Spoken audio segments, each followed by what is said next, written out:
Good morning, everyone. If you think that the internet has changed your life, think again. The Internet of Things is about to change it all over again. Seems like everybody is talking about the Internet of Things, like IoT, the good, the bad, or the alarming alone, the lines off.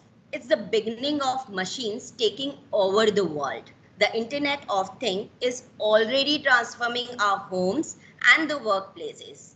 I, Dr. Nilakshi Jain, on behalf of Shah and Anchor, Kachi Engineering College, Mumbai, India, welcomes you all in inaugural ceremony of refresher program on developing secure IoT application funded by AICTE IST, organized by Information Technology Department, SAKEC.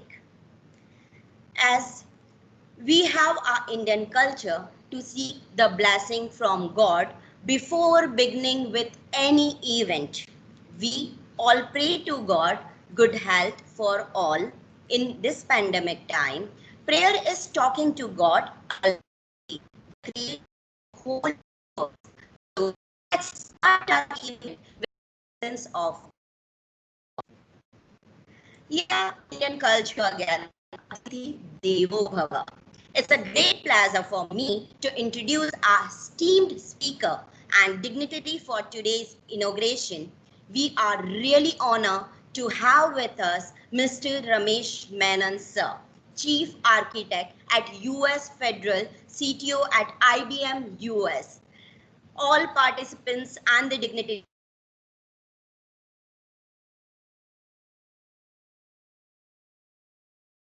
forward to his session. On behalf of Shah and Anchor Kachi Engineering College, I would like to take this opportunity to invite the one who gives the direction to each and every student and the faculties in the college, Dr. Bhavesh Patel, Principal SAKEC. Sir, I'll request you to welcome our guest with your kind words and enlighten with your thoughts to the participants. Principal, sir, I'll request you to. Thank you, Dr. Nilakshi. Very happy morning to all of you, and welcome to the totally different activity you will have a different series. Greetings to one and all present here. It gives me immense pleasure to immense work and a great pleasure to grace all of in the entire activity.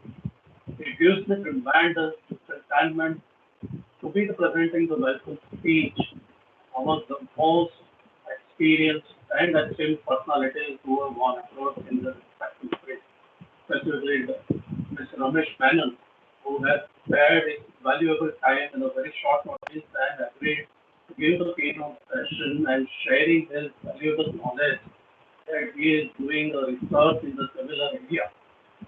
Before we begin this activity, I would like to express my heartfelt gratitude to all of you who sincerely committed to this event to make it a success.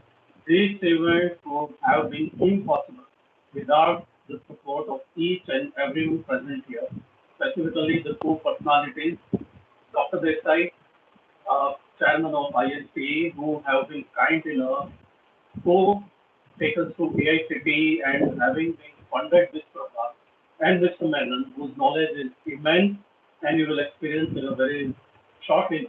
HTTPs are organized and conducted for the general audience to gain insight and information that would remain effective in their life, exercises, and work.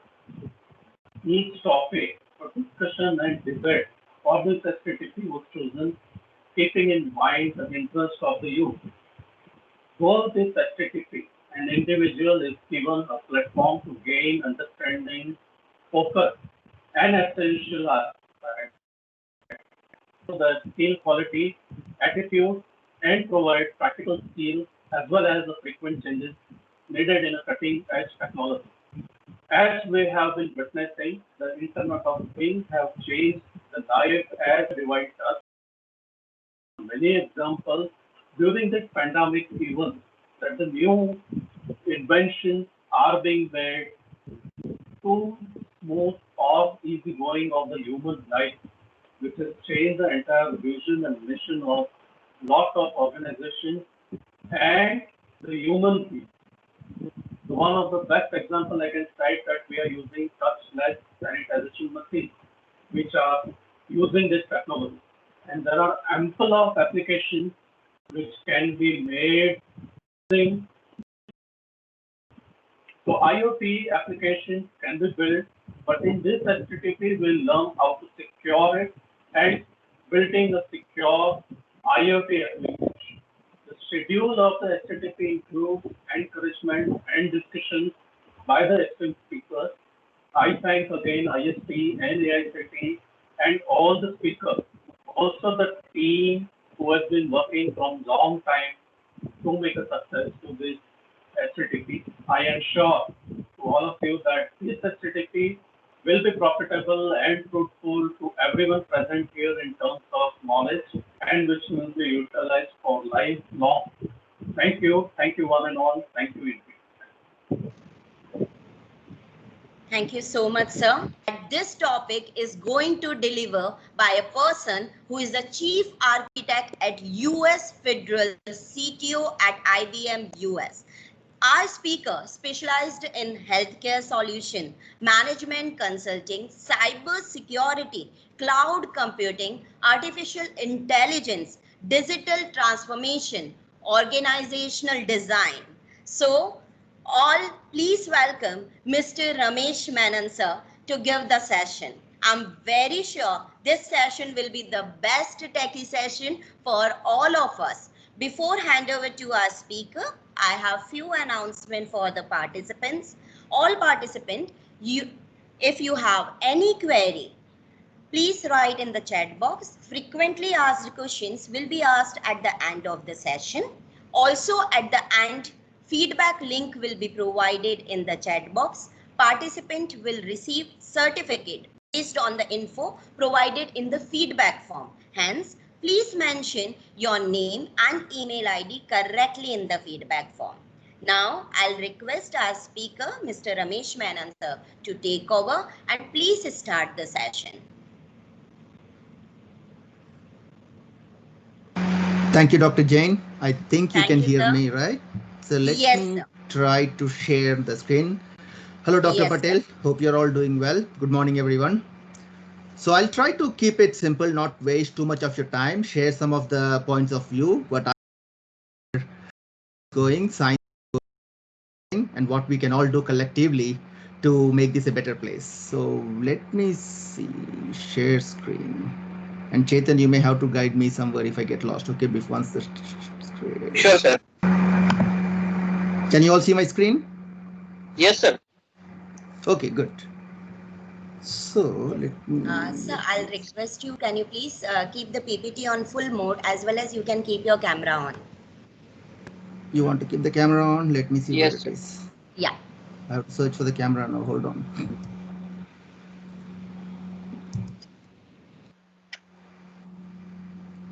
All right, let me see. Camera is on. Okay, I don't want to distract when you're looking at the chart, looking at me, right? Maybe charts are much better than me. Let me see where it is. Okay. Is that okay? Full screen? No, sir, we are not able to see the entire slides. We are Okay, on the hold on. PowerPoint, and I guess you are on the slideshow. Okay, what should maybe? How So about please now? share your desktop instead of this PowerPoint window. Hold on.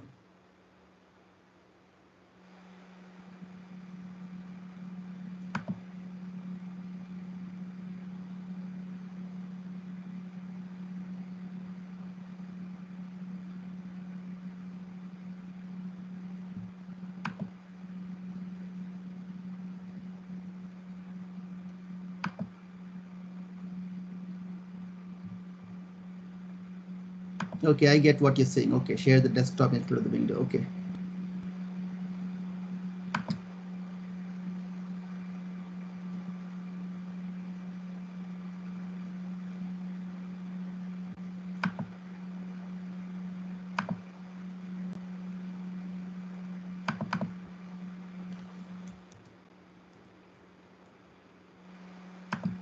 How about now? Is this better? Yes, sir. Perfect. Okay, good. Yeah. Hello, everyone. I'll try to give a quick overview. I know there's a lot of topics that you mentioned, but I'll keep it more relevant to the agenda at hand, which is IoT and how do we secure IoT, right? It's a interesting times. There's a lot of things happening. And one of the key trends that at least where we are seeing is edge is becoming a big thing, right? I mean, there are sensors, edge devices, your management servers, networks, lots of cloud applications, a lot of things are all there. So what's happening is there's a convergence of machines and humans happening. That's the real deal. I mean, IoT by itself is fine, right? You have some sensor, that sensor is in some device, you get some data, you take that data, build some applications, and then you can say turn off your light, turn on your light from your phone. The basic simple things, I think what people are doing, right? How do you adjust your air conditioner from when you're getting back from work, things like that. But what's more intelligent, what's happening is there's a whole process automation happening because of this IoT. And this is a very important dimension because a lot of functions, what is currently being done in a manual or semi-manual way is going to be automated. And there are two steps that's involved. One, that particular sensor should be there. Let's say if I'm going to predict, is there air pollution or is there a volcano going to erupt? So there would be multiple things that happens here, right?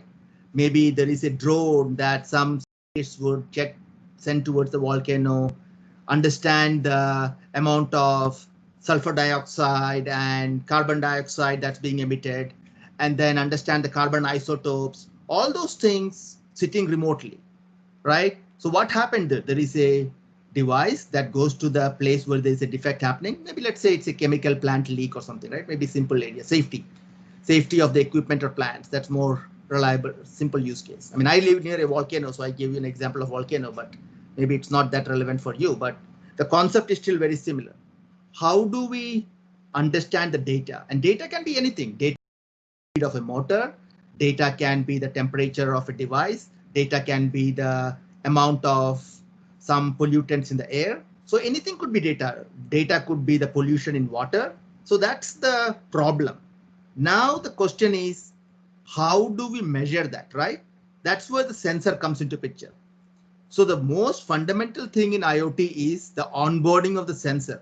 Who is making that sensor? How are they making that sensor? What kind of SDKs or software interfaces are they providing into that sensor, right? Because once that's a very important part for securing it. Otherwise, you'll have supply chain risk issues, right? Where is the sensor coming from? Who's making it? Who owns it? Is there a transfer of the authority from or the ownership from one to other, things like that, right? So that's where it is coming from. So the whole sense making is a big growing area. There are simple solutions like if my door is open to understanding is going to be to more sophisticated areas like how do I treat an astronaut who is in space, right? So there are many scenarios, but it is very important to understand from a security standpoint, onboarding of the sensor is very important aspect. So you need to figure out some kind of system or process where you really have who created the sensor, where it came from, and how are they using it. Then comes the next step, right? Which device is using that sensor, which server is managing the sensor in terms of edge cluster, edge server, then which network is connected to that device. So this whole layered things that you have to consider, right? Then comes your application development and how do you extend applications to cloud. In fact, recently, last 6 months, I've been working with AT&T to take applications to the edge. So obviously, most of you might have heard about cloud computing, right? Where you create your applications in cloud because now you don't need all the infrastructure. So the infrastructure as a code is a big theme right now. I mean, you might have heard about some software, how like Terraform, right? Which is enabling this infrastructure as a code model. So software is becoming more and more important. Most of the things are software enabled, and I don't think sensors are any exception. So what happens is now the orchestration of these sensors into your workflow will provide new business models and new capabilities. And companies or students, whoever take advantage of these capabilities and package and create innovative solutions will have great opportunity.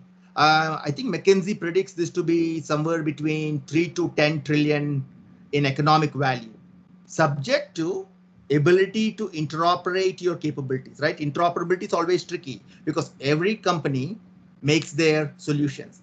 Now, if it doesn't interoperate, there's a problem, right? So there are standards being evolved and there are things being happening and services are being built for edge. For example, let's say let's say I build an application to understand the health condition of a patient in a hospital, right? And if the patient is being shifted in an ambulance to a different hospital, maybe the scenario is bad, how do you still continue to measure that? Will the same application that is in your hospital, will it work on an ambulance now? Will it work on a train? So that's where the creativity comes into picture, right? So I always tell people I work with, my customers and everybody, right? The most important part in creating any solution is to really understand why we are doing something, why and what, right? And then comes how. I mean, how is important, but I don't think that's the most important part. Once we really are convinced that whatever we are doing will solve some problem and it is the right thing and a sustainable thing, right? Because it's a fine line and India is somewhere in between. I mean, you're not as capitalistic like America, but it's getting there. So it's a fine line, right? From a capitalism standpoint of view, it's a very simple thing. I give you $100, give me $1,000 back. It's pretty cutthroat. I would say there is somewhere a fine line in between. What is a sustainable model? What is the unintended consequences of doing that thing? And how do we create sustainable business models with these technologies? And it comes with multiple areas. So there is a culture of taking risks, ability to try and experiment, and you do 6 or 7 projects, maybe half of them will not work. I think that's okay, right? And that's a mindset. If people want to be perfect, then you will not take any risks in life. And that's a very dangerous way. I mean, no innovation will happen in the world if everybody thinks that way, right? I know many years back, people want, okay, I'll go get into some government job, sit there for 35 years, I'll retire, I'm done. And that is not the world we live in, right? As we see right now, I mean, nobody wanted COVID to come to our homes, but we are all living through the pandemic and we are learning to evolve, adapt, and continue our work, manage the risks. And I think people are learning to evolve. It is what it is, right? It's no, how do we change? An ability to change is a big thing. So coming back to, I want to give one example, what I recently did. Last year, I was part of a NASA Frontier Development Lab effort where we were asked to create a IoT-based application for future Mars mission, right? So no human being has gone to Mars.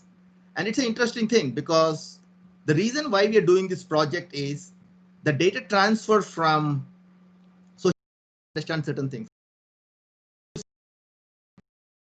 from Earth. So 4 hours you can go and come back. Moon is what, like 200,000 miles, something. It takes few days to get there. Mars is like 3 million miles away. So it's like significant distance. So the way at least US is approaching is that there will be some kind of temporary workshop or base for repair and planning or staging area near the moon. And from moon, you go to Mars. So step by step, right?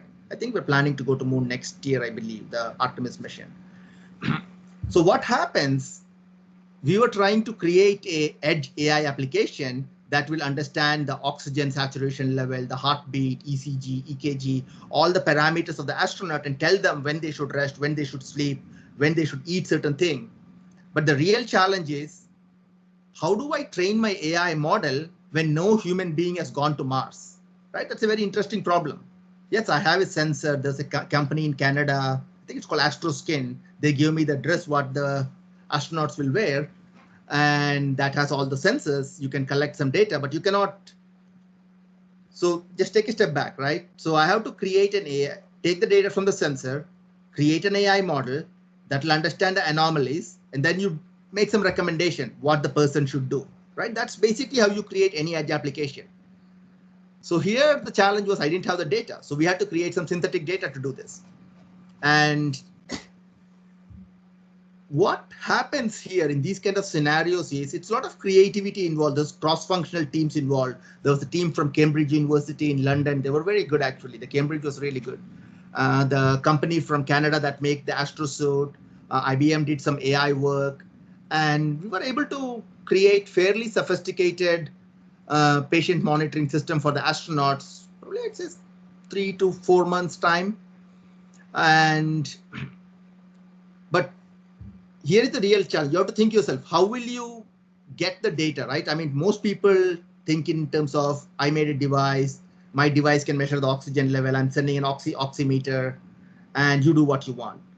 So the cross-functional or multidisciplinary skills are going to become very, very important, especially for students, right? I mean, many of your teachers and you teach students in colleges. So it's very important for the students to really understand multiple things. You need to understand the business, engineering, mathematics, arts, everything, right? It's not a single thing like I did electrical engineering or I did computer science, and that's going to be very tough, especially going forward, right? For people who are in the workforce for many years, it's a little bit easier, but going forward, it's very important to have multidisciplinary skills where you can combine multiple skills to solve a problem. And unfortunately, I mean, many educational institutions are not teaching that, right? So hopefully getting the students more hands-on experience or internships will be a good skill for them to be more relevant to apply these concepts in solving different problems. Maybe the problem will not be the same, right? But it will be similar. You'll understand the foundational model. How do you do these things? Happens here. So more and more of these things are coming into picture. So when you create an edge application, you're not straight away programming a chip or sensor and say, okay, my sensor will do all these things. That's not how it works. So sensor is nothing but a source of data. I take the data, and AI, for just to level set everybody, artificial intelligence has two main parts. There is training and there is inference. I take some data, create a model, whatever you want to do, right? Let's say I found reinforcement learning. It has to do certain things. It should not deviate. So car, how does a car go, driverless car like Tesla or something? How does it go where it has to go? The road. So you train it in a way that you have convolutional neural networks that does object recognition. You avoid those and you find the path of least traffic. This multiple mathematical equation that comes to optimization models, right? What is the optimal way for a system to perform? So you train a model, you use it in some scenario, whether it's car or a spacesuit or a ECG machine, you use in some place, doesn't matter. But the way you train it and the way it is going to be used is always going to be different. There will be drift. So you need a closed loop control system. So that's very important, right? Otherwise, what happens? Somebody will make some system, say, hey, here's my AI, it'll do its job, and you use it. After 6 months, it does something wrong, right? In fact, I think one of my friends was sending me a WhatsApp message yesterday that I think it was European football where the drone camera thought that the referee's bald head was a football. And this fundamentally is like a big joke, right? So it's unintended consequences of system because they trained a spherical object, it's a ball, and you track that spherical object. Unfortunately, it was a bad scenario. But yeah, I think it was yesterday's or day before yesterday's newspaper. You could look up in the UK newspapers, you'll find that thing. Sir, sorry to interrupt you. Please minimize that small window at the right bottom. So it's yes, covering the content actually. Okay. Yeah. Thank you. So this was one more thing, right? Carnegie Mellon University created something for the blind people where they put in some cameras and built-in edge AI models for people to navigate in the airports. Actually, one of my colleagues did a lot of those things. Let me see if I can share that. Where is that? Hold on.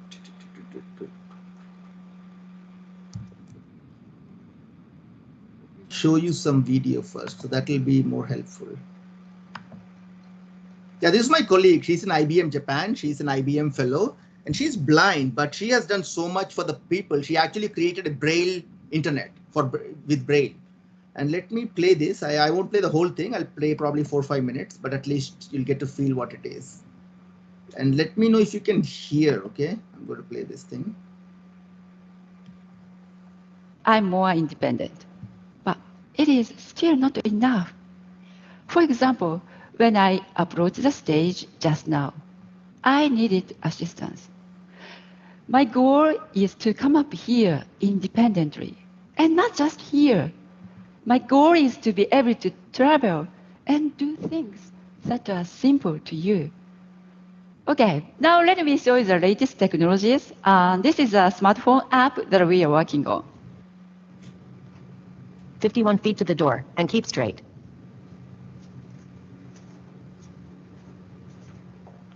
Take the 2 doors to go out. The door is on your right.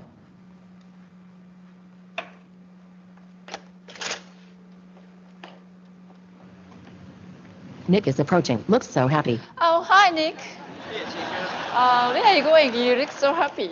Oh, well, my paper just got accepted. Oh, that's great. Congratulations. Thanks. Wait, how'd you know it was me and that I look happy?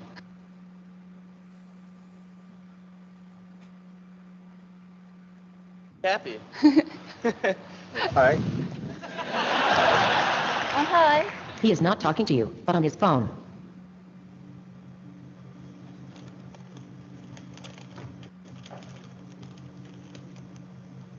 Potato chips.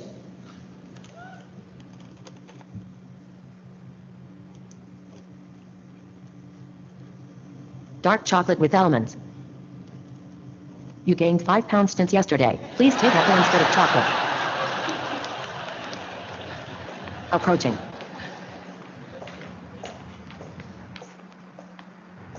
You are right. Now. Thank you. So now the app navigates me. Yeah, I just wanted to share, right? I mean, she's really smart. And I'm not sure where I was, but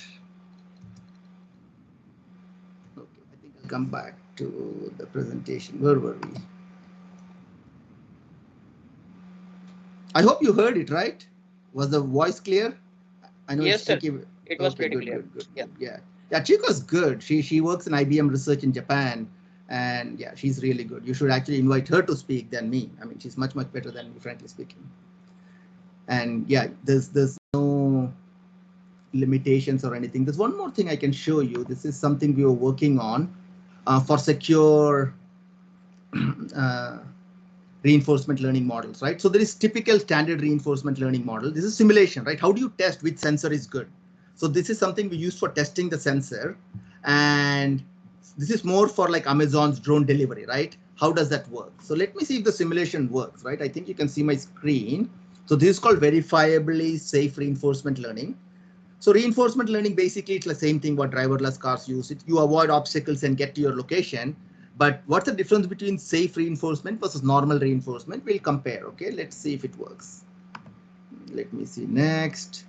So in this example, we are going to see a drone delivery, right? How a drone is going to deliver package. You order something on Amazon, and maybe next time it will be a drone that's going to deliver your package and not somebody coming in a car or something. So let's see if it works. Okay. So, okay. I don't have to do anything. Okay. So I think both the things did the job, but as you look at the results, how do I look at the results? So it's doing multiple trials.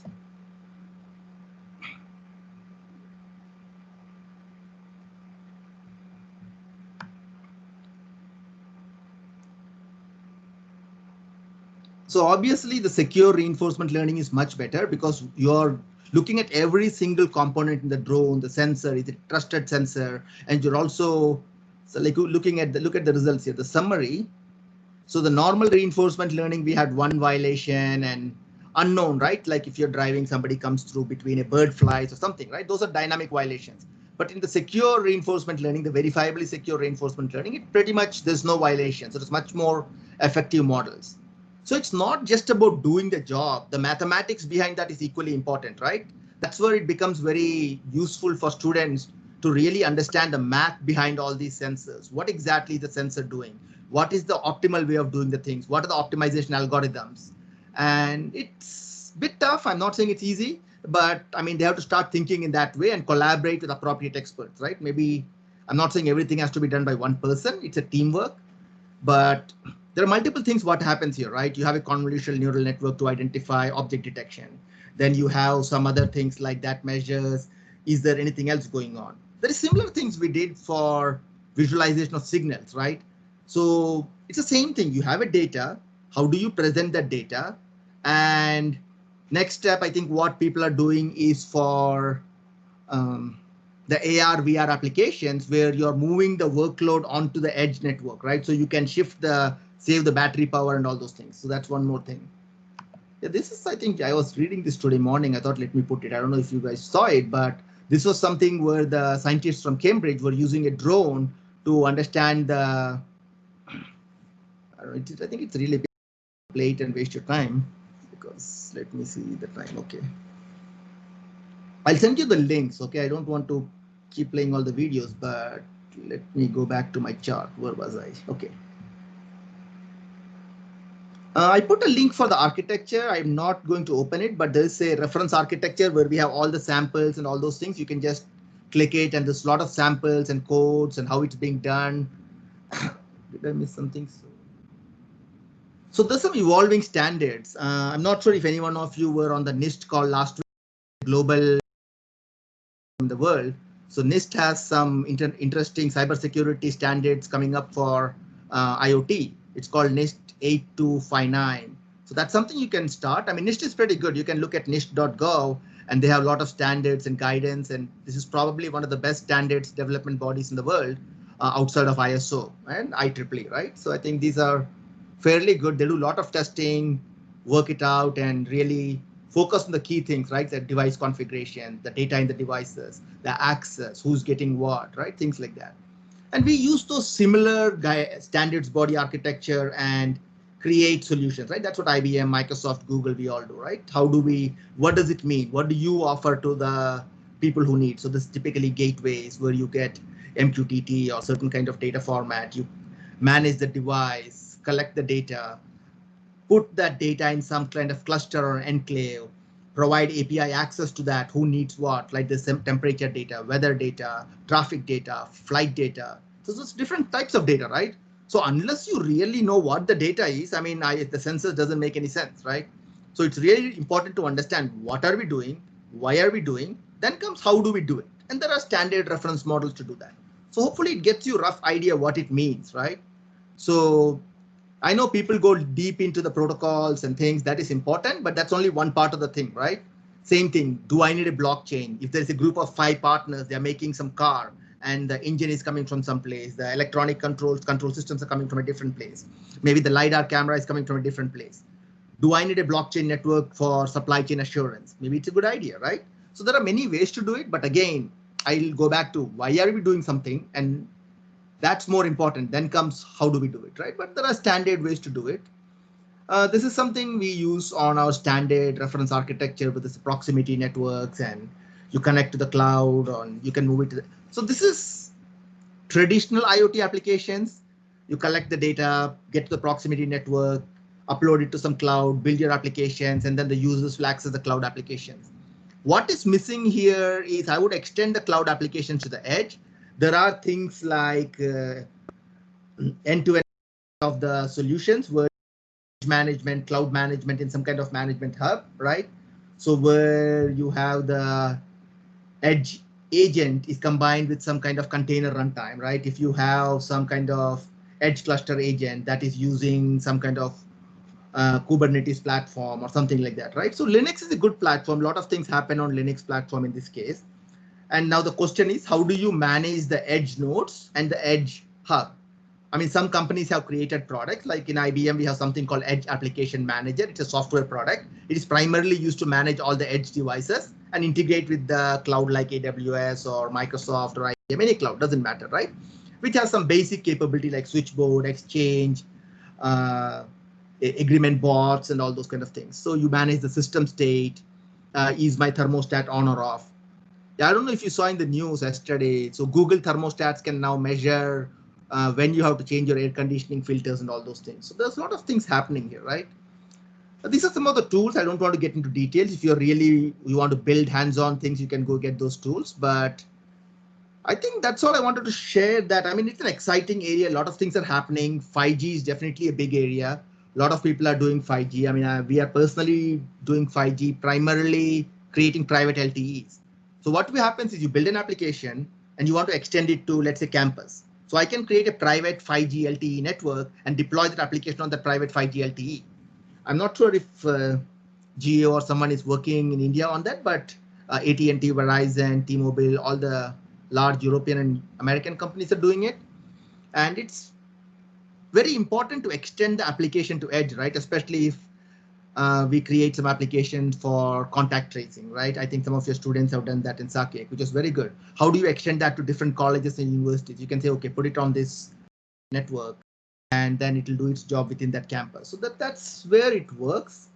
And there are multiple use cases, right? Again, depending on which industry you're working, whether you're working with the hospitals or you're working with a manufacturing plant like L&T, or whether you're working with some first responders who are trying to clear something for traffic accidents. Actually, good use for IoTs. I know in India you have all these women safety applications, some phone number you call and the police comes or something, right? So you can put an IoT, you can have a drone come before the police shows up, right? That's a pretty easy integration. So you can create a small application, connect that, provide that API to that system, wherever that number is, and you could have some kind of proximity network, right? You can have the drone show up depending from where the phone call came from. So you don't have to worry about the traffic and traffic jams and all those things. So at least from a safety, it's a pretty easy thing. See, that's a good student project if you guys want to try it out, right? How do you use drones for women's safety in India, right?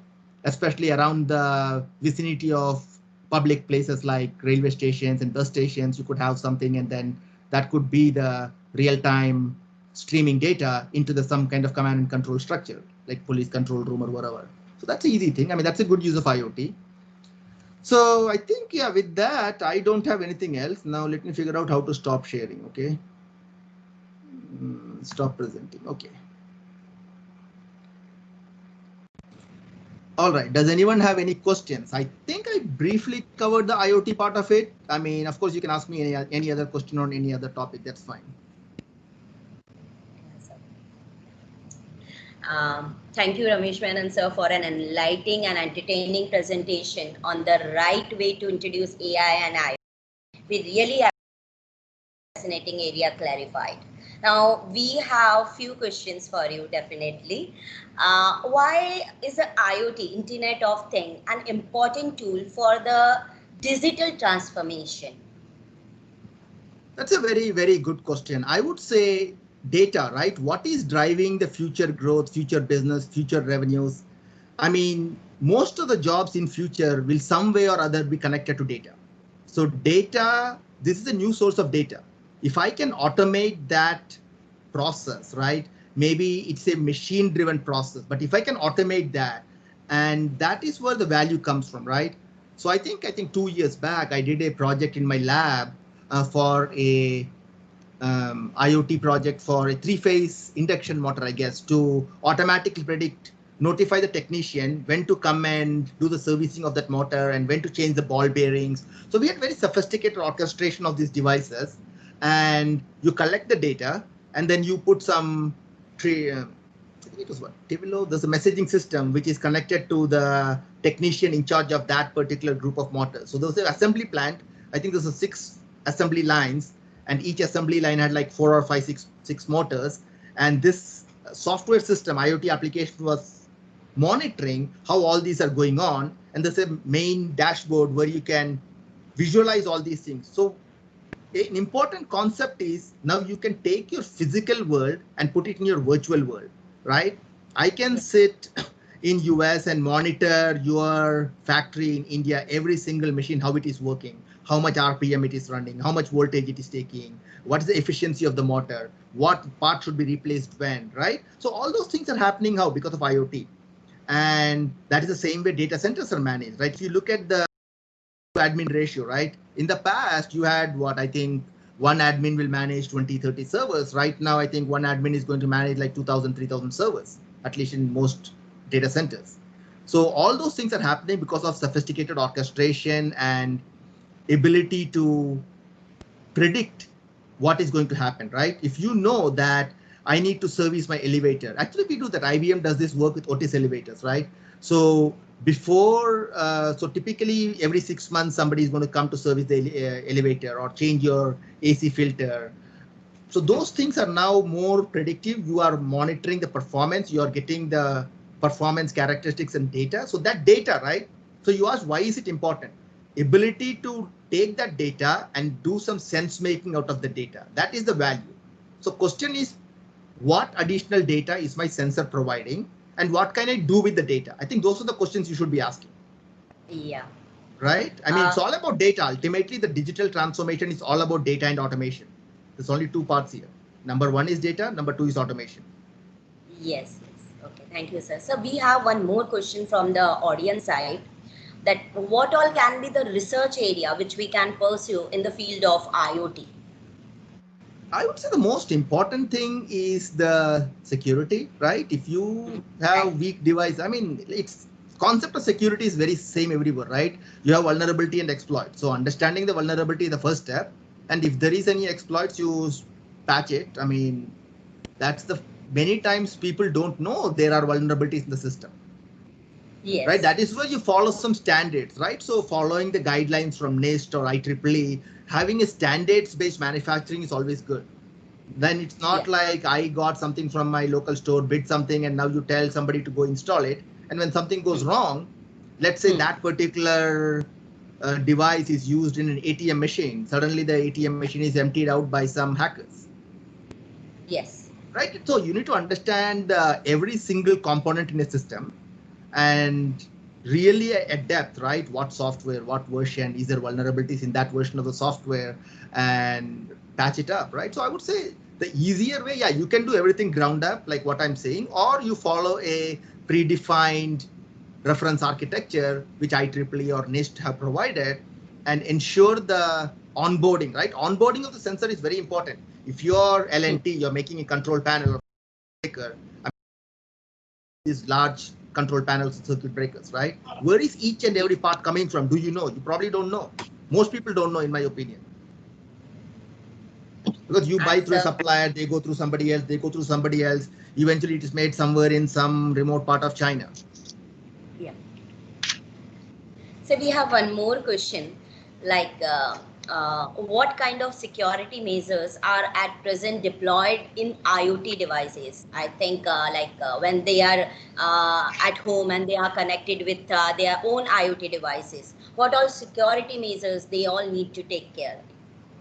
I mean, simple thing is to have a secure Wi-Fi, right? And have a isolated VLAN or something for those devices, right? If you're connecting your security camera to your home network, I would say at least have a separate SSID or something, and then have a separate VLAN. So even if something goes wrong, they're not coming into your laptop and your banking application. Only that camera and that network is compromised, right? Isolating the network, right? Network segmentation. Agree, sir. So thank you so much, sir, for taking the time out from your very busy schedule on so short notice. Now I would like to call Ms. Swati Nadkarni, ma'am, Head of Information Technology Department, to give vote of thanks and appreciation later to our guest, Mr. Ramesh Menon, sir. Swati, ma'am, please. Yes. Good morning, everyone. On behalf of Shine Anchor Kutch Engineering College and myself, I would like to thank our keynote speaker, Mr. Ramesh Menon, sir, for not only sparing his valuable time, but also giving us very fruitful insights and directions on IoT applications, because it is the keynote address which actually gives the participants a direction to, proceed and attend. Yes, sir. To proceed and attend the entire STTP. And one point which all the participants and myself have appreciated is the importance of understanding why we are doing a particular application. Rather than doing the application, the importance of why are we doing that particular application is very important. And security, as well as the diverse fields that sir has told us about, the medical applications, then we have the safety. So all the applications within the coming years are actually going to use IoT, and security is going to play the most important part, I would say. So Menon sir, thank you very much for actually enlightening all the participants in a very short amount of time. And we are very glad that all the participants must have understood why are we actually having this session, which is a very emerging field, and understanding the concepts is very important. So thank you very much for joining us at this time of the day when it is actually the night for you. So we are very highly obliged that you could accept our invitation. I would also like to thank AICT and IST for sponsoring our refresher program. And I would like to thank our management and Principal Dr. Bhavesh Patel sir, Professor Dr. Vineet Kotak sir, all the heads and deans who have always been constantly motivating us to actually take on different ventures like workshops as well as internships and research projects which actually are going to benefit the society as well. So I would like to thank each one of them. The coordinators and the entire IT department have been putting a lot of effort in having organized this STTP. And last but not the least, I would like to thank the participants who, in spite of their busy schedule, have actually decided to join this session. And I would like to say that we are having Desai sir also joining us in a short time. So happy learning to all the participants. Again, I express my sincere gratitude towards Ramesh Menon sir for giving a very nice and informative keynote address. Thank you very much, sir. Thank you all. Happy, enjoy, try out some things and do something good for the world. Good luck. At every day, we are start with 10:30. So please join the session at sharp 10:30. And the next session will start at 2 and the third session will start at 3:30. So in the flow, we will start with the basic of IoT concept by Dr. Parikshit. Then we will start the how to design the circuit diagram with different simulators. Then we will discuss in the next session on the 3rd November that about the utilization of automation robots through the IoT during pandemic. Then we will discuss how to do the connectivity by the session of Yogesh Pingre sir using the Arduino as well as Raspberry Pi. Then the session that is 3:30 session will be taken by the Sneha Pai, director of SAVIN Solutions. So she will enlighten on the IoT application for energy management. Then the 4th November session will be taken by Mr. Arshadi Baga, who is the book author. In Mumbai University, we are using the book by that Arshadi Braga sir. He is enlightening on the security perspective in the blockchain. So how the blockchain for securing the IoT Internet of Things we are using. Then the second session of the 4th November will be taken by the Dr. Saurabh Patil sir, who is giving the enlighten the topic that is the IoT penetration testing using the Kali Linux. So that we will get the knowledge about the security and how we can avoid that using the Kali Linux platform. Then the next session of 3:30 will be taken by the Archana Chaugule ma'am and Manish Belande sir. They are enlightened on the IoT application protocol. On the 5th November, the session will be taken by the Ramesh Kharat sir from the privateworld.com. He is enlightening on the IoT network security using firewall and other network related issues and how in IoT application we can resolve that. Then the next session will be taken by Dr. Urja Vora from CDAC Mumbai. She is taking the IoT with a machine learning and how we can protect the application of IoT when we are using the machine learning and what are the drawbacks related to that and how we can overcome the things. Then the next session will be taken by Abhay Fansikar sir. He is enlightened on the LoRaWAN security as well as the IoT application and give the glance related to how the security is provided to the IoT devices. Then the next session, that is the 6th November session, that is 10:30 session, will be taken by Dr. Gopal Pardesi sir. So he is enlightened on the cloud security along with the IoT, the AWS and other things. He is covering the number of topics with the help of the cloud and the IoT, how the applications are developed, and those are the secured applications. Then the next session will be taken by Geeta V ma'am, who is from Principal of Technology, SIDEC Pune. So she is enlightened on the IoT middleware as well as system design in a holistic view. So she is taking related to the middleware and system design. Then we will taken the next session will be taken by the Pratishuta Adhikari.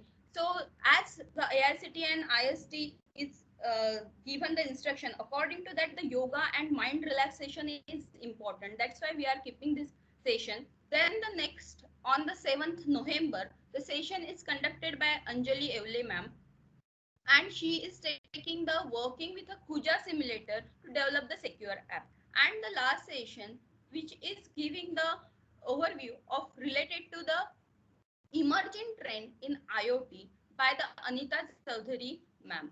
So, and the last session, that is we can say important because this is the examination. So we will give what are the things we have to cover, and then the final examination, that is object oriented examination of 20 marks. So everybody has to give the marks. The marks is considered, and based on that certificate will be provided. So this is the overall schedule related to our STTP. We are providing that schedule on mail as well as through the WhatsApp.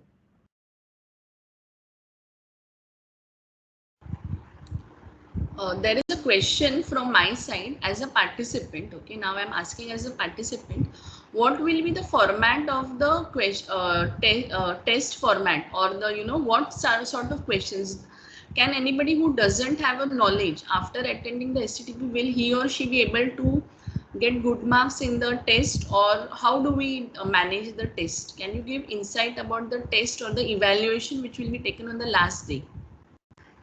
Sir, ma'am, the test will be of 20 questions, and we will give 30 minutes for those 20 questions, and we will have one session for that particular test to discuss the format and all. Also, it is requested to all the participants to attend the sessions very carefully, because the test is going to be held on the content shared in the entire STTP.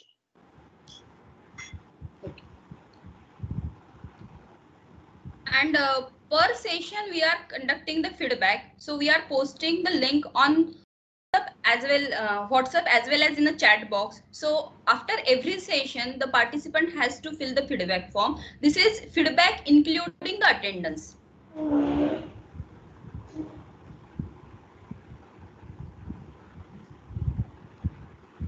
So whenever we had the last STTP, which was actual STTP in the campus, we actually had some projects done by the staff members and the participants. But unfortunately, in this virtual refresher course, we are not able to do the actual projects. So we have to only do away with the MCQs and the tests which will be conducted. But definitely during the FDP, we will actually be giving you demos on different softwares which are used for IoT. And we might not be able to give you actual practice because installation of the softwares might take time.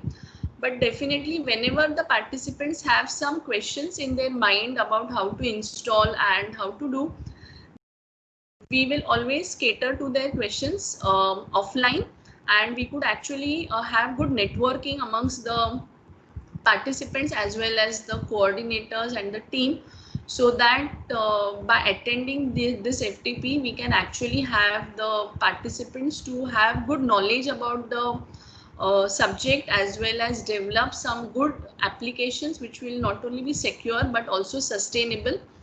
So this is the idea. So we will be giving you demos about different softwares as well as the applications which have been built will be discussed by different experts in different areas, and we do believe that we have participants from diverse fields. So each one will have some applications which will be close to their heart. So based on that, we will try to cover different areas where the participants will get an insight about their area also. At the same time, they will get an idea of the applications in different areas. So this is how we have actually developed the content of this FDP. We'll be sharing all the videos on the YouTube channel, which will be on our SAKC YouTube. We will be sharing that link also, so that you can actually attend them repeatedly if required. We will be also sharing the resources like the different links for the books, ebooks which could be referred, and the different sites which could give the different material on the resources, so that you could actually start and develop the applications. And if you have doubts, we are definitely going to help you in that. So please bear with us in this time, because Desai sir will be joining in some time shortly, and our next session will start immediately as soon as sir joins. So really sorry for the inconvenience that has been caused to all the participants in having a break in between. So really sorry from the all of us that we couldn't have sir joining on the right time. So definitely we will not spill over, but the next session will definitely start at 2 p.m. And before that, we will be concluding and having the lunch break as per schedule. So we are only expecting that sir should join. If you have any questions or queries, you are free to post them on our WhatsApp group, which is already there, or you could post in the chat box, so we could actually answer to your queries like schedule or other things which we have been telling. So we do understand that you have some queries, so you could actually ask them right now, so that we could satisfy your queries and questions.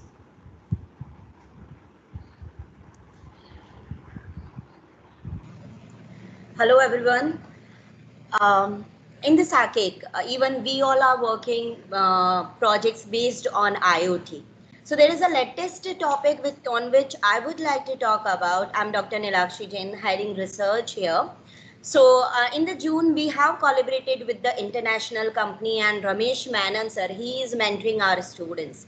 Students have developed project named as COVID Protect app, and which is integrated with the IoT device, which is going to detect the temperature of a person, and then through the QR code, the data will be displayed on the application side. Let me take back to the project. So the project is now available SACIC.ai. Hope you all can see my screen. So you can download this application on your mobile. This is helpful for the organization which are going to open after this pandemic time. So what this application do? It detects whether in your institute any person who is having fever entered to your institute, on which particular floor the person have traveled. That particular zone will be marked as red zone, and as an administrative, maybe the principal, maybe the any other institute head person can have all the data which is related to that particular company. So SACIC.ai, that is the website of the application. You can download and application, and you can give us the feedback. I would like to show you one promotional video of the same.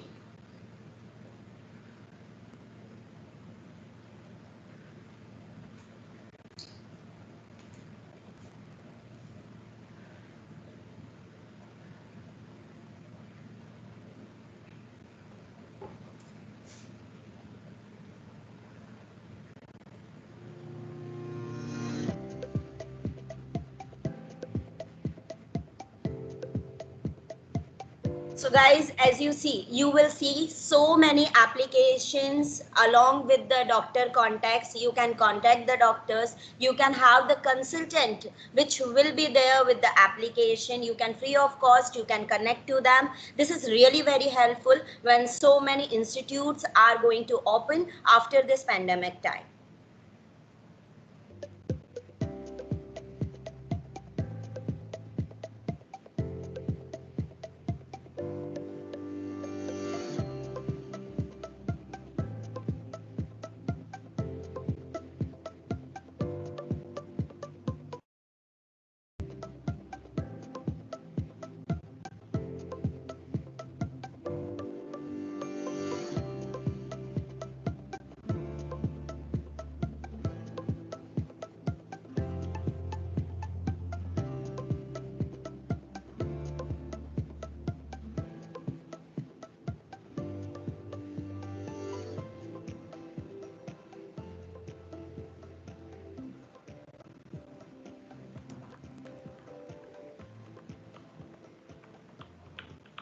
So as you can see, this is the IoT device which will be there with the application. So this will detect the temperature of the person, and at the same time, it is going to display the complete list of the person, whether they are open to go and safe to go in the institute or not.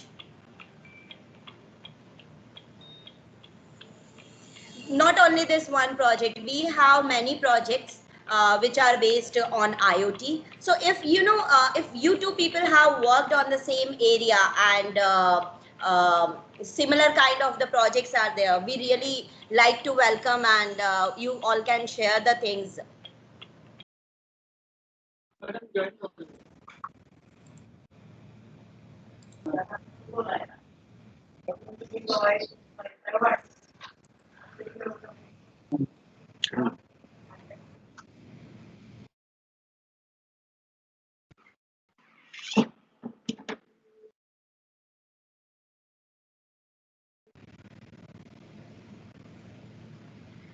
Welcome, Dr. Pratap Singh Kaka Sahib, sir.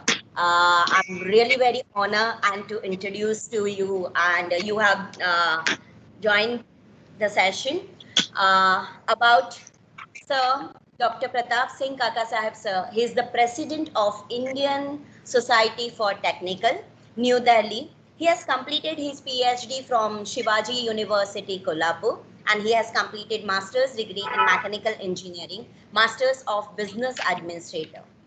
One of the best thing I liked, and even I'll say I loved about his profile, is he is the son of Sri Kantiveer Kaka Sahib Desai, the most sought freedom fighter. The Desai family rendered 5 freedom fighters to nation, and he was raised with the strong values and the principle. He has a prominent background of social reforms and the patriotism and the education. So we are really honored to have you here on our very first day and on the inauguration session. Thank you so much, sir, for joining. I would like to request our principal, sir, Dr. Bhavesh Patel, sir, to welcome our esteemed speaker.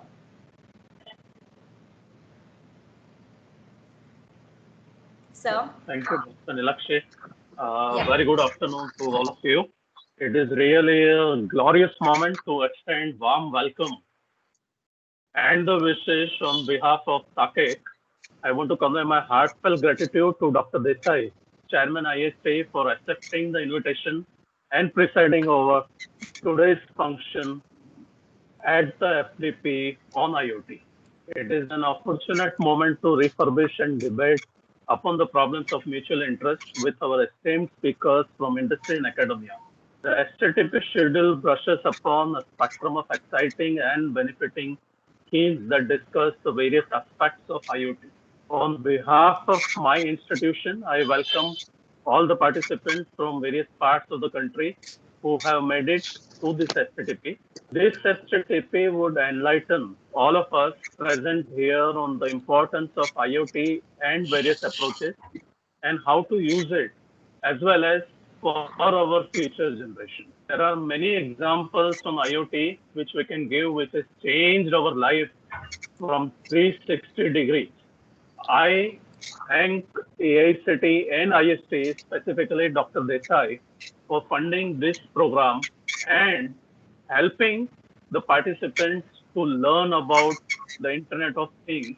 There are many applications which have really huge impact on our lives, and specifically the medical applications where electronics and the engineering students are working along with the path of medical students to develop various products which even we may not imagine at present. And heartiest congratulations to all the participants. This STTP would not have been possible without the extent of your all support received from all of you. I want to thank our chief guest of today's function, Dr. Desai, for the STTP from ISP for funding this event and sparing his valuable time in spite of his very, very, very busy schedule. I know, sir, it is a very hectic schedule for you from continuous so many days we have been interacting. So once again, thank you, ISP and AI City, for the support and today's inauguration event. And I thank all of you. Thank you, one and all. Thank you indeed. Thank you. Thank you so much, sir. Now I'll request our chief guest, Dr. B.K. Desai, sir, to speak few words with the audience. Sir. Thank you, ma'am, for a nice introduction of mine. Honorable Dr. Bhavesh Patel, other colleagues in the faculty,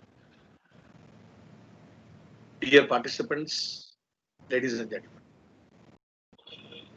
Let me make use of this opportunity to congratulate Shan Anchor Kachi Engineering College for accepting to conduct this faculty development program online, and that too on the emerging technology, very apt and appropriate technology of the time, that is IoT.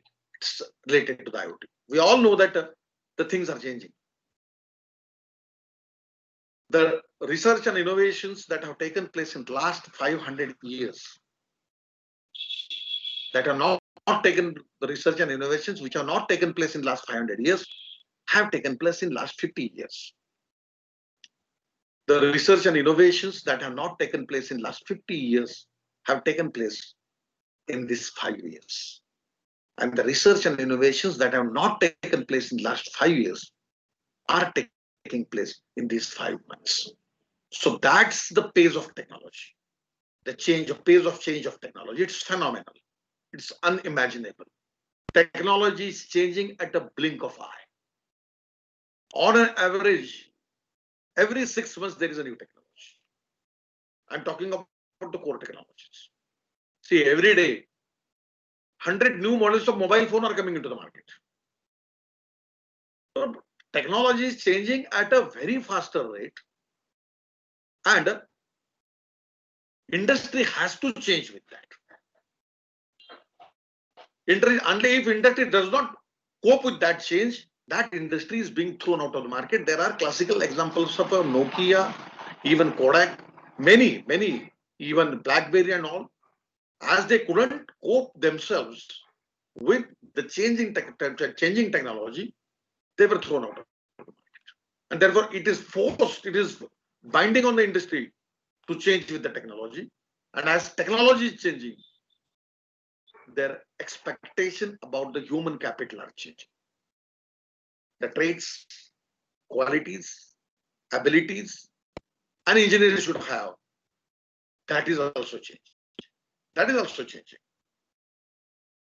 It's expert says that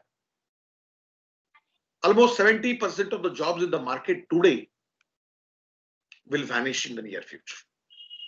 Those jobs will not be there because the new technologies are coming. They are not only new, but they are disruptive.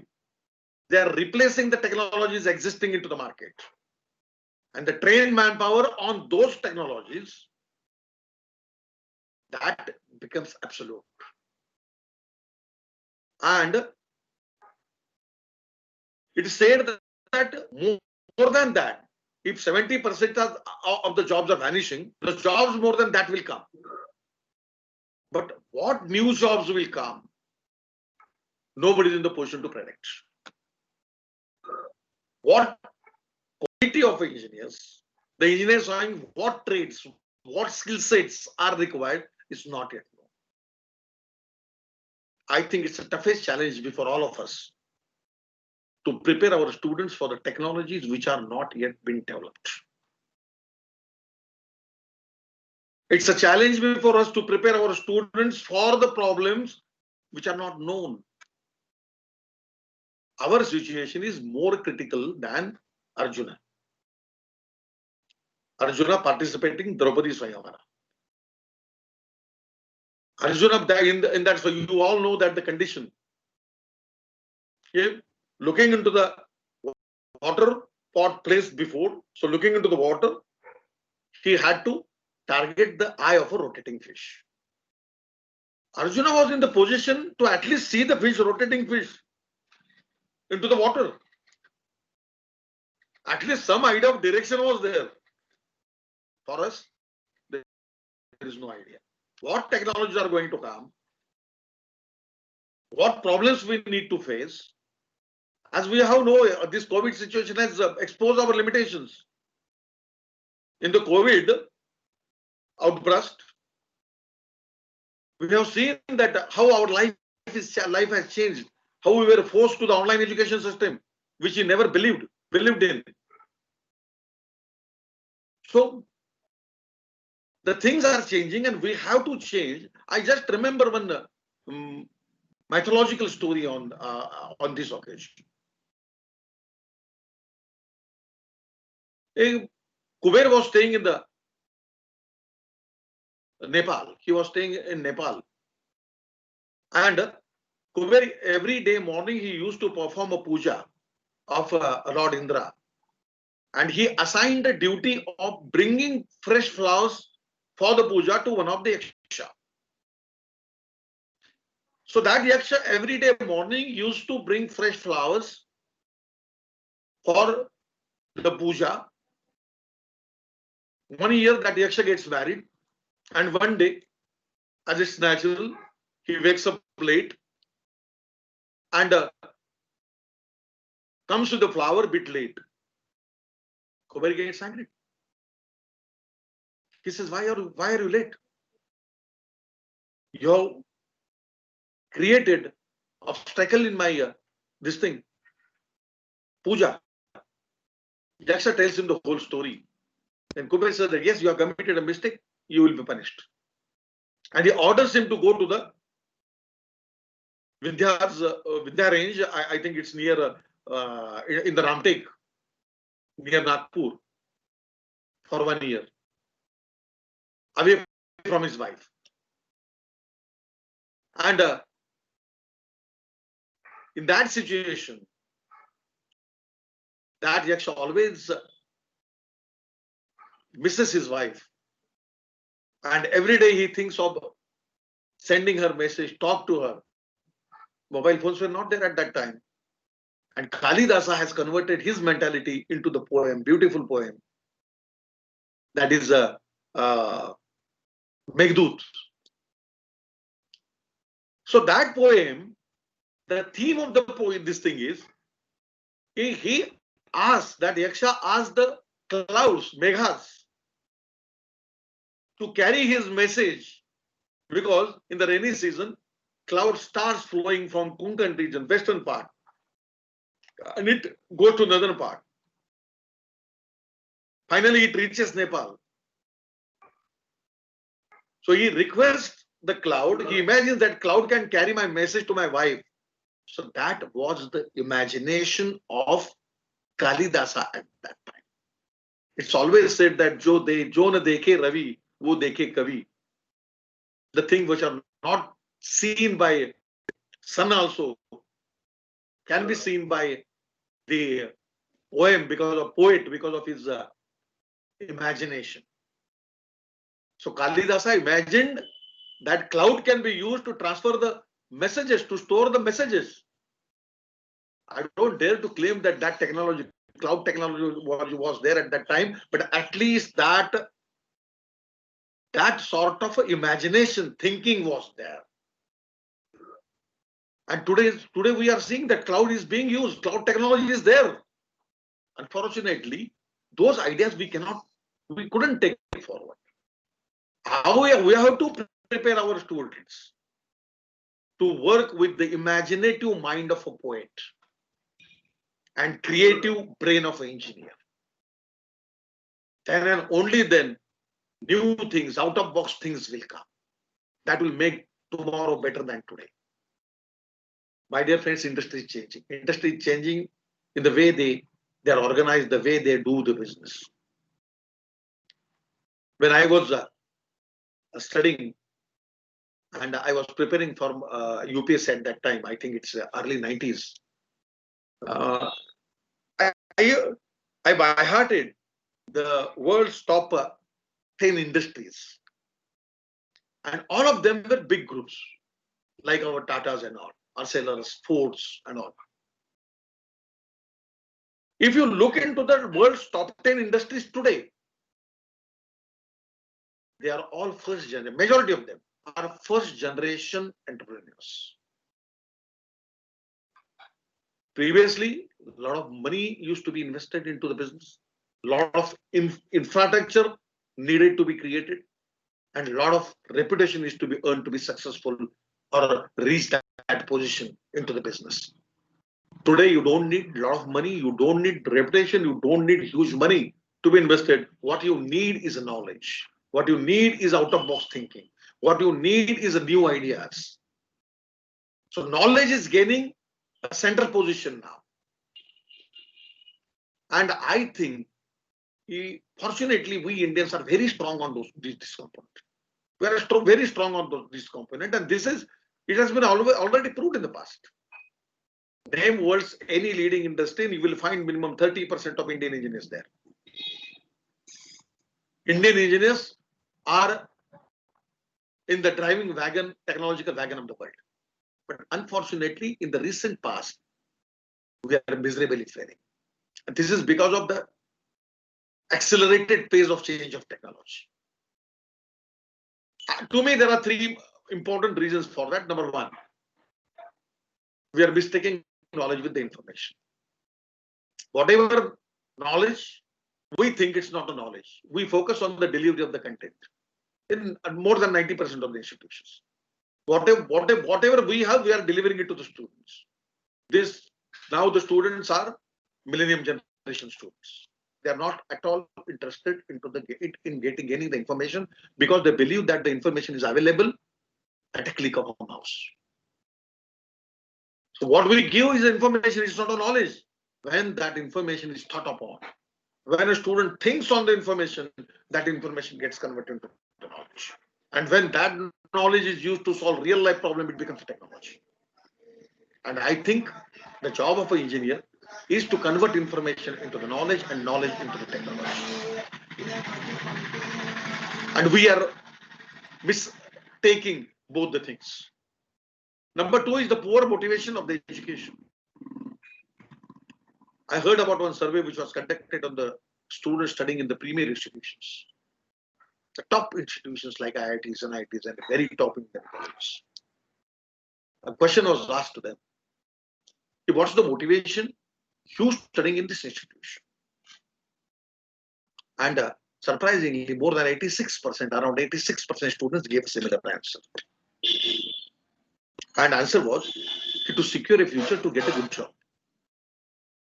When the cream of a nation thinks of getting a job working for somebody else, then where is appetite for research and where is appetite for innovation? And that is why no ice-breaking research has come out, earth-shaking research has come from India in last almost 50 to 70 years. So my dear friends, that is the second reason why we are failing. And third reason, our students, our parents, our society does not want to take a risk. They do not want to fail. They do not want to fail. Our parents also, they are proud to tell that their child studying in second standard secured 90% of the marks. So we are behind marks. We are behind success, so-called success. We don't want our student, he or she, to fail at any juncture of life. Few days back, I was reading the interview given by Michael Jordan, the famous basketball player, to one of the world's leading sports magazine. He was telling he missed almost 700 shots in his lifetime. He told he was interested by his team 32 times to take a match-winning shot. And unfortunately, he failed. He said, I failed over and over, I failed again and again, and today I am a Michael Jordan. You know the example of Steve Jobs. Many examples I can quote. He was thrown out of Apple for non-creativity. After few years, he again joined, and rest is history. If you get anything without failure, it may be treated, we can call it as a victory. But if you achieve something with success or failures, it makes a history. And today we need a history makers, not history readers. Fanatic people, the people, those who are behind something, desperately behind something, they create history. And wise people, they read the history. We don't need the history readers now. We want history makers. My dear friends, a new era has come now. In the era of this online education, use of technology, integration of the technology into the education is gaining importance. Is gaining importance.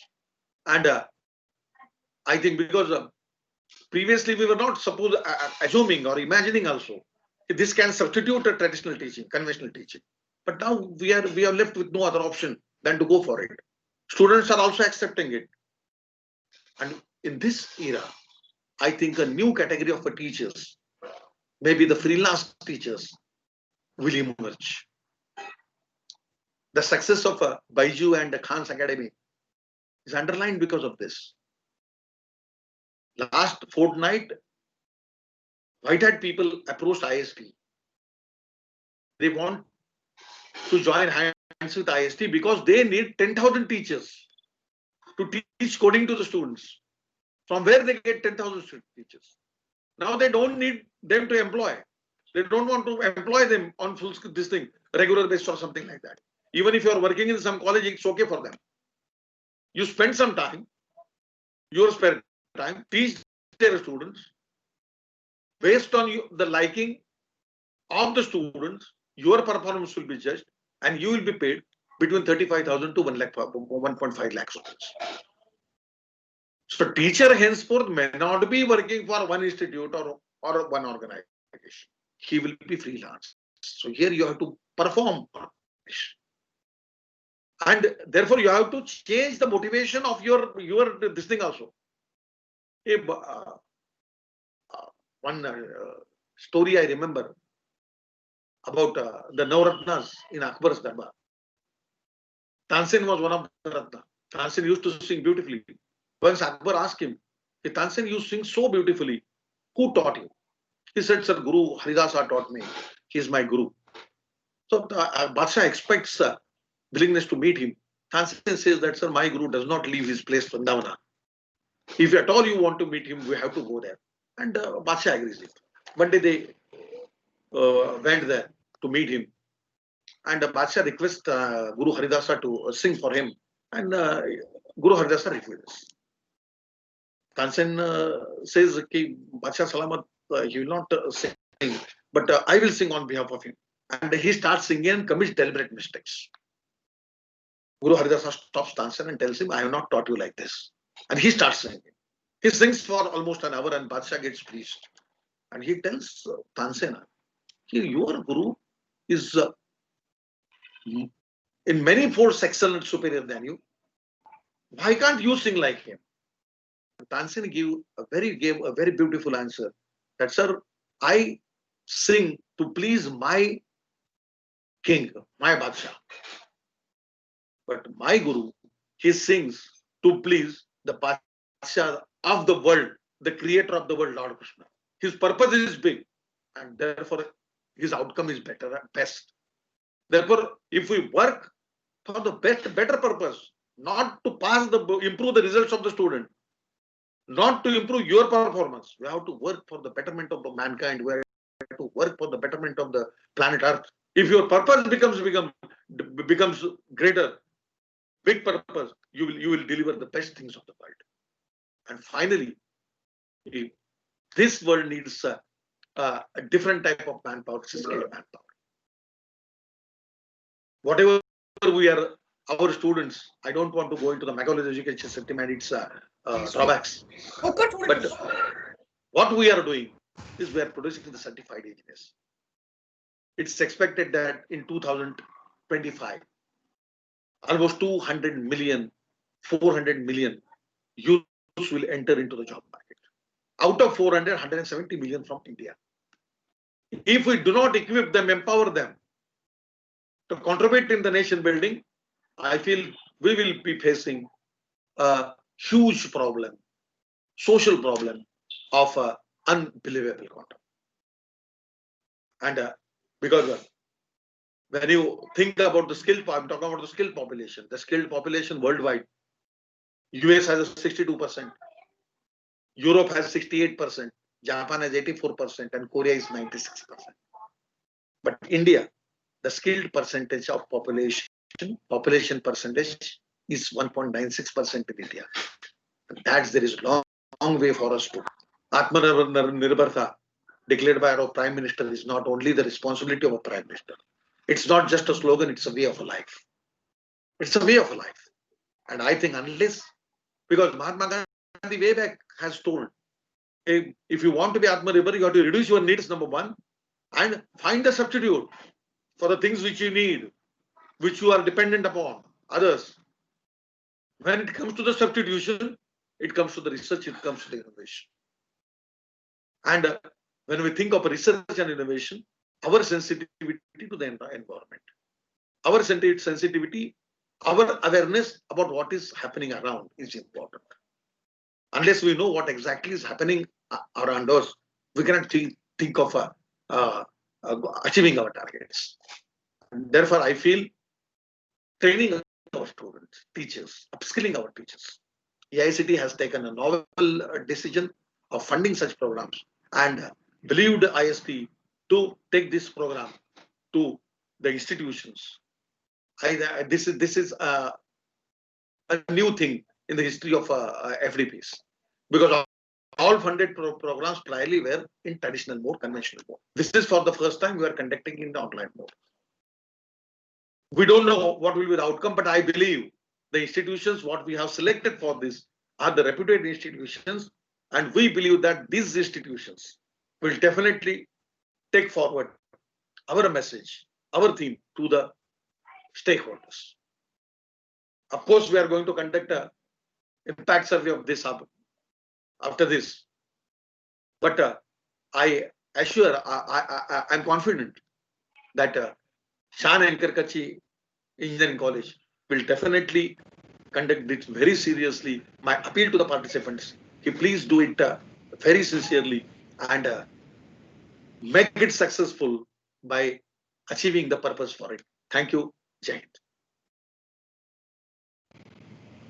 Thank you so much, sir, for the wonderful speech. I must say, we are really very proud and privileged that you came today, and about the research and its importance and how, as in faculty, we can play the very important role in the student development.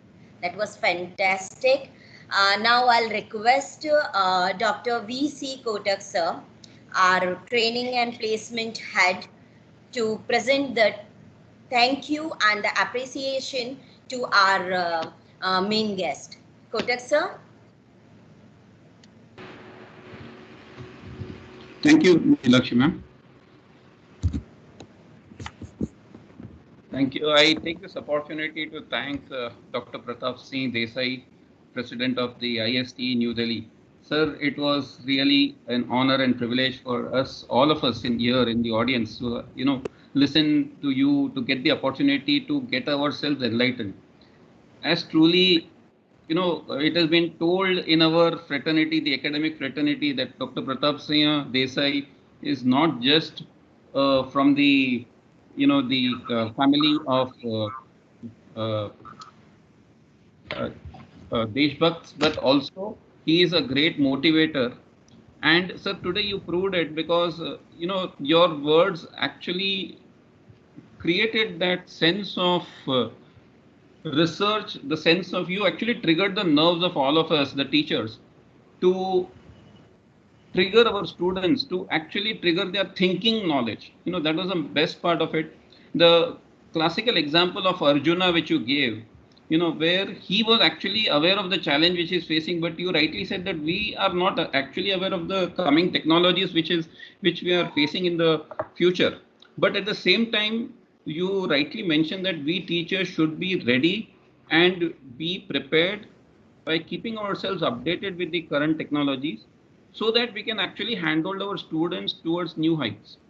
And this is where, sir, your I would say the initiative that that IST takes under your leadership by encouraging not just our institution but many of the institutions for such refresher programs.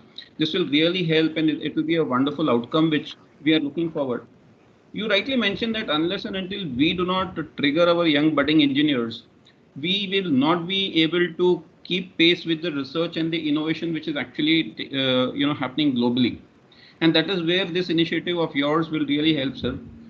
On behalf of the management of Shah and Anchor Kutch Engineering College, our beloved principal, Dr. Bhavesh Patel, all our faculty members, all the participants here in this August gathering, and personally myself, sir, I take this opportunity to thank you from the bottom of our hearts, and we are looking forward for many, many such interactions with you.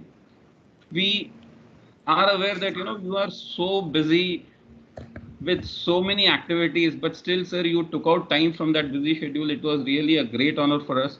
And sir, please do continue showering your support and help towards our institution.